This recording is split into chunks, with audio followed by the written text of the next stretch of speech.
Big shot of my hairy arm at the beginning. Okay, so complex rational expressions. Basically, that's a situation where you have a ratio divided by another ratio. Okay, back in grade 9, maybe it would have looked something like this. I'll just draw a really big division line, like where you had maybe like a half divided by 3/4. Okay, that's the same, another way of writing it. So maybe in grade 9 it might have been presented like this, like a half divided by 3/4. So how did you deal with that in grade 9? And we've been doing it yesterday too. Multiplied it. Yeah, so we know that, hey, this is the same thing as multiplication if you do the reciprocal of the second fraction. So that's exactly the strategy that we're going to use on this. It's the same question, right? Like it's literally a half divided by 3/4. Written like this, I've noticed students will have more success because they recognize it. Written like this, I feel like everybody freaks out and stops thinking. But it's the same thing. So if you have something like this, our strategy is going to be like, well, if needed, get a common denominator in the top, which we don't need in this example. Write the first fraction, change it to multiplication, do the reciprocal of the second fraction. And you're at the same place. And then we know what to do, right?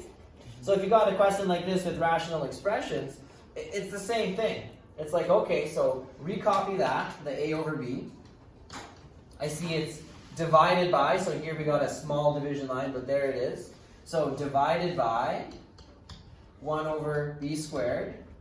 Okay, and we can just change it to multiplication and do the reciprocal.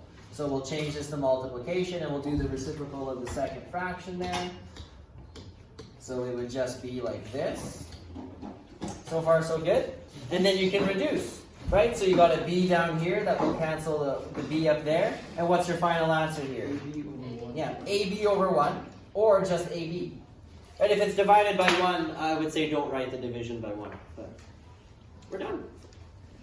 Okay, that's it. We can go home. Let's see. A little bit more complicated, but same idea, right? So your strategy is going to be this. Get a common denominator. In the numerator, in the denominator, wherever. So I'm just going to write get a common denominator in the numerator slash denominator if necessary. So in this case it is because we got two fractions, so we're gonna want to do that. And then we're gonna do the reciprocal. Right? So change to multiplication. Change to multiplication by doing reciprocal of denominator. And I'm just using shorthand for denominator, just writing D-E-N-O. And that's your strategy for every question of this type. Easy peasy lemon squeezy.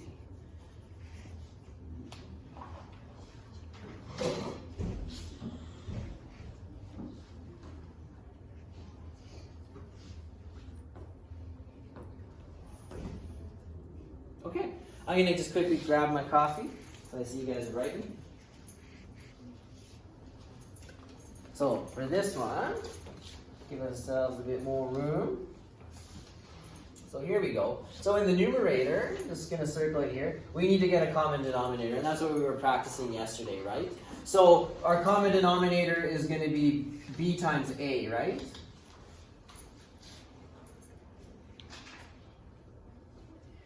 Right, like we need to just multiply them together. This one here, so we're going to multiply it by a over a, so we have a common, or a form of 1.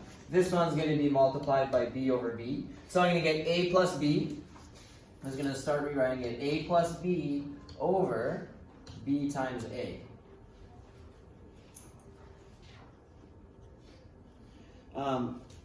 Down here in my denominator, that's a squared minus b squared over b squared. It's all one fraction, so I don't need to get a common denominator just yet. Okay, we will probably end up factoring it, but we're not going to do it just yet. But what we are going to do is we're going to change the division to multiplication, and we'll do the reciprocal of this. So this will now be the numerator, and then the a squared minus b squared is the denominator. And now, if possible, we'll simplify anything that can be simplified. So I'm looking at this and I'm like, all right, well, that's a binomial, so maybe I'll write it with some brackets because that's the way we're used to seeing it. Over here, I can do some factoring, so I'm going to recopy the b squared. But this is just a difference of squares, right? Like that's a perfect square, that's a perfect square. So I get a minus b times a plus b. So does anything cancel? Wait, but I think a squared minus b squared. Mm-hmm. Yep. Yeah, so remember, it's a difference of squares if you have a binomial with a negative sign, and the square root of this is something you can find, and the square root of that is something you can find. Right? The square root of something squared is just itself. Right? So everybody's cool with that? Okay? So does anything cancel? Do you have any binomials that cancel? Yes. So everything's being multiplied, and we can cancel this binomial with that one. Remember, I shouldn't say cancel, like I should say like it divides out to 1. And then you got a b squared here, you got 2 b's, and you got a b down here. So you can cancel this b, and you can cancel the squared. So now we just have 1 times b, or b in the numerator, and then we have a times a minus b, so I'm going to write a times a minus b. There. That would be your final answer.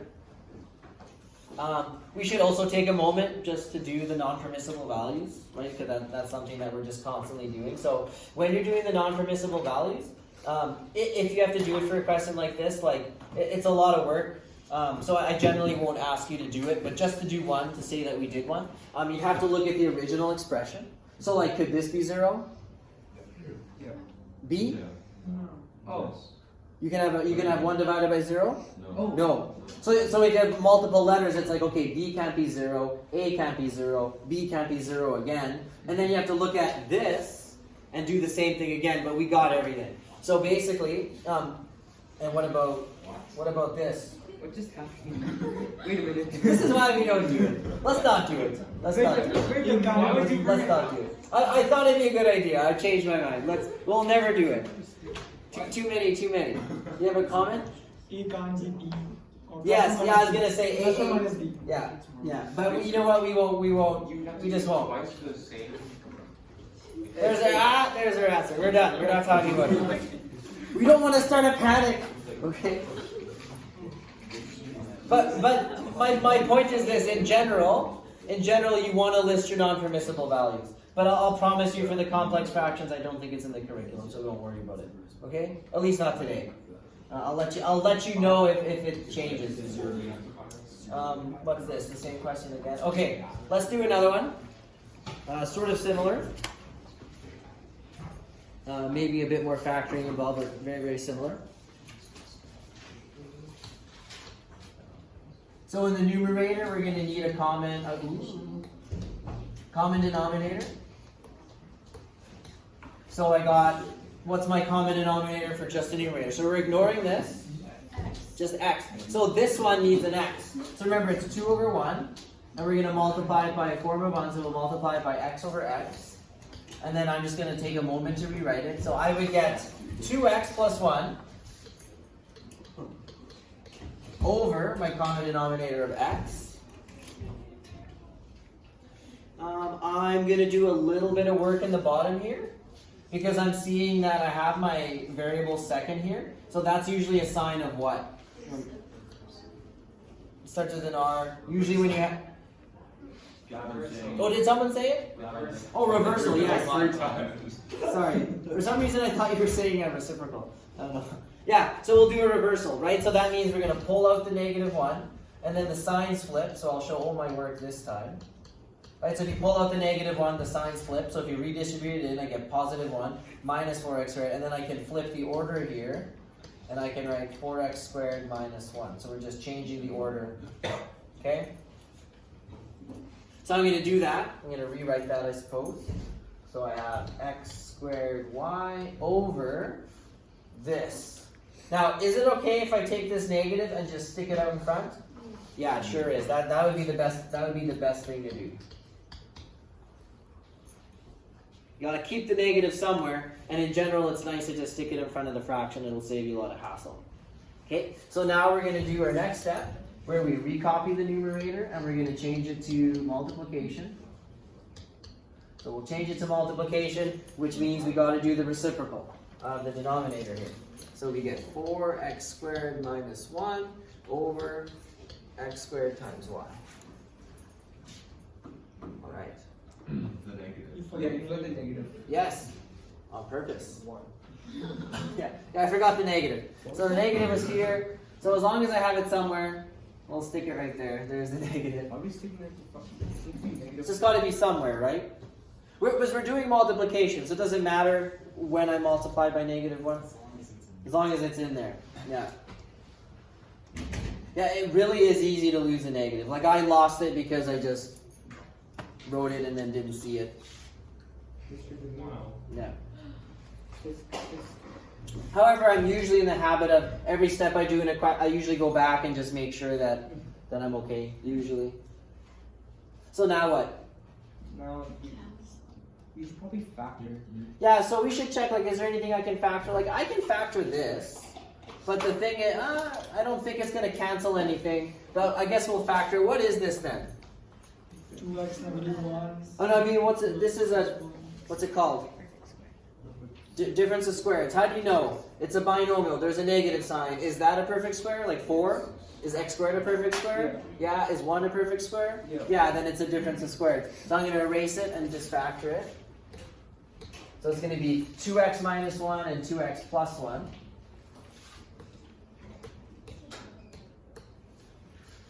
So 2x minus 1, 2x plus 1. So this isn't going to cancel anything in the bottom. Doesn't look like anything cancels. Does anything cancel? No, sir. Like, don't go cancel crazy. Like you can't cancel like a piece of a binomial with a monomial. So that's tempting to do, but you can't. This is on the bottom, so it won't cancel anything. So that's basically our answer. So we're just going to rewrite it. Yeah, nothing cancels. So we can sort of group our like terms. So there's my negative. I'm not going to forget it. I have 2x plus 1 and 2x plus 1. So you could write it like this. 2x plus 1 squared. And then I have a 2x minus 1. And then in the bottom, what's x times x squared? X to the third. X to the power of 3. And then the y just stays there and you're done. Yeah. Alright? Kind of a weird one. So Yeah. check that negative. Yeah, just make sure you got the negative in front and you're good to go. Would we still wrong if you chucked it instead of 2x? So you could have put it in the numerator or you could have put it in the denominator. Yeah, but in general, writing it in front is the best thing to do because then you can see it. It's easy to miss if you just stick it in the denominator. Yeah, but you wouldn't be wrong. Okay, another one. It's like DJ Khaled. Another one. There we go. Wait, what did you say? DJ Khaled? Isn't that his name? Khaled. That's Khaled. Oh, sorry. Maybe he'll see this video. Yeah, right. Mr. DeMiro. He'll go 15 minutes into my crappy math video and be like, he said my name wrong. Okay. Could you go back for a second? Quick second. For the 2x Yeah. plus 1 squared, if you fold it out, wouldn't it come out to 2x plus 1, 2x? Oh, wait. But we're not interested in foiling it out. Yeah, you could have also written 2x plus 1 times 2x plus 1. Like, you don't have to write it like that. I was thinking Yeah. of squares, so I was thinking. Yeah, that's okay. I understand. No, we're good. Okay. Yeah, we Guys, it's good to ask questions. That's why we're here. I feel like there are exceptions to that. Okay. Let's get a common denominator. So this is a question where not only do we need a common denominator in the top, but we need one in the bottom as well. Okay? So in the top it's going to be a. So I'm going to multiply my 1 by a over a. So then I would get a, I guess I'll write it out. So I would get a over a minus 2 over a. And in the bottom, same thing. I need to multiply this by, what's it going to be? And A squared. I think that's an A. It's an A. Yeah. Yeah. So you're going to get a squared over a squared minus 4 over a squared. Right? And then you can write it as just one fraction on the top. So a minus 2. Put brackets around it so you don't forget it's a binomial over a. And then big division line, and you get a squared minus 4. And now hang on. A squared minus 4, isn't that a difference of squares? Yeah, so I'm going to go ahead and just factor it right now. So I'm going to write a minus 2 and a plus 2 over a squared. Alright, so I just already did my work for that over here. So my numerator was a squared minus 4 over a squared, and I just chose to factor it right now like that. Alright, we're almost done. So now we can rewrite the first fraction, the a minus 2 over a, write a multiplication symbol, and do the reciprocal of the denominator. So we have a squared over a minus 2 a plus 2. Then we can check and see if anything cancels. Yes, a couple of things do. So I can cancel binomials with binomials. So a minus 2 and a minus 2 cancel out to 1. Yeah, I got some monomials, so a will cancel the squared. I'm just left with a to the power of 1. So in the numerator, I have a over a plus 2. And I'm done. Want to do the non-permissible values for this one? It's easy. No. Please do it. No, if we have Should we redeem ourselves? No. Go back. Let's do it. Let's do it. What do you guys think it would be? 0. Yeah, right. A can't be 0 here. Can't be 0 here. And then when you start doing this, it still can't be 0. Can't be 0. Can't be 0. So it seems to be that a cannot equal 0. But And plus or minus 2.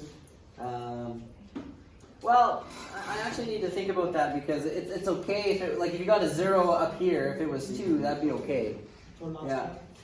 For the last step. Oh yeah. Can you pull Yeah, I'm not actually sure if that. I suppose I'm drawing a blank. I'll throw it in there with a question mark. I'm drawing a blank whether or not it matters when you're manipulating it like that, but I'm going to say it probably does. Yeah, I'm actually drawing a blank. What? But again, we don't need to worry about it. I just did it for fun. Okay? What's it? No. I regret it already. Well, okay, I just don't want to make the video needlessly long. I know, but like, We can have a debate about it But no, afterwards. but look, if 4a squared equals 1, then you get 1 minus 1 is 0, and that doesn't work. Congrats, genius. Guys are so- We can talk about it later. I just don't want to needlessly make the video long. Okay, I regret doing that immensely. I didn't learn my lesson for the first time. Okay, so I feel pretty confident that we only have a minute left, and every other example is like this is very, very similar, just slightly different. I think we've done enough. I will just say this is unit review, so this is completely just nice to do. We can look at it tomorrow, but we'll do exercise 34. Okay. Tomorrow we're going to. I can't remember what the schedule says, but if it's a work class.